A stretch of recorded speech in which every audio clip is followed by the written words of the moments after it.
Filth, filth, filth and more filth. Welcome to Katanga, one of the filthiest regions in Kampala district.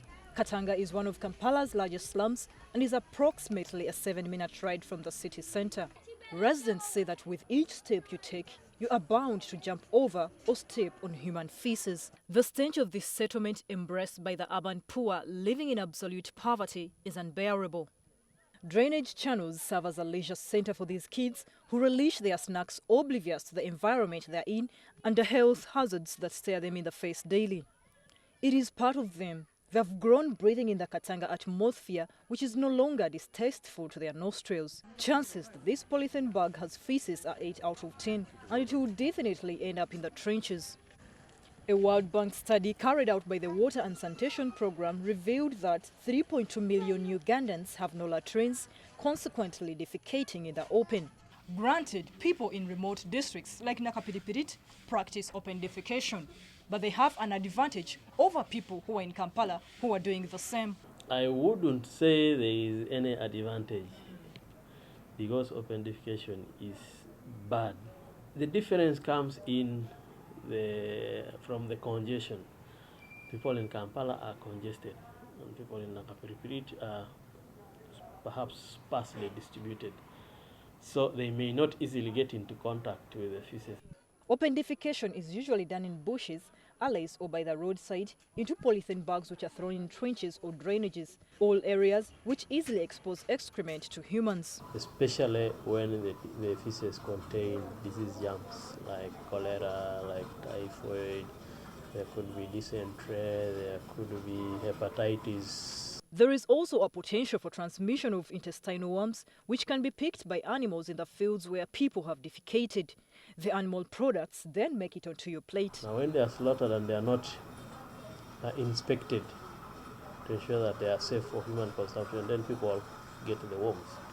Then there are the flies, mechanical carriers of diseases which pick germs from the excreta right onto your plate. Open defecation and water attract each other. When it rains, the excrement is washed away into water sources like streams, rivers, sources for drinking water and other domestic uses. There are a few private and not more than 4 KCCA toilets serving the populace in congested Katanga. In fact, according to the World Bank, 13.8 million Ugandans use unsanitary or shared latrines, which is the case here. Residents pay to defecate. Baziseera za bibiri obuto tubuteeka ku poti zaabwe ne tutwalayo we tutwalayo tusasula 10. To a rich person, 200 shillings, which is not even half a US dollar, is paltry. But for these poor folk, it is huge. If 6 people in a house have to pay 200 shillings each, that would be 1,200 a day, money that can be used to buy fair-priced groceries. In a week, they would have to use about 8,500 shillings, about $3 US, and that is assuming that they only defecate once a day. When it rains, some residential latrines release excreta into drainages. The remnants are visible. For this particular private toilet, proper hygiene is elevated. Upon entry, you remove your shoes and put on non-contaminated ones. Comfortably, I sit in one of the toilets in the Katanga area. It is the only executive toilet where people come for quality service. The attendant watches TV to while away the day as he awaits customers. The appealing cleanliness draws more people, hence reducing open defecation. For Semanda, this is a heaven. How about from your home? Yeah. There are no bathrooms. That's why we normally come here, so that we can have a bath. Indeed, most people do not have bathrooms in their homes and may have to wait for dark to have a bath. Such risks taken to access sanitation, according to the World Bank's Water and Sanitation Programme study, are having a huge burden on society. With open defecation, a person loses their dignity, can easily be physically or sexually assaulted as they look for private places to defecate. Uganda needs about 650,000 latrines to tame this vice, which is a huge environmental and health hazard.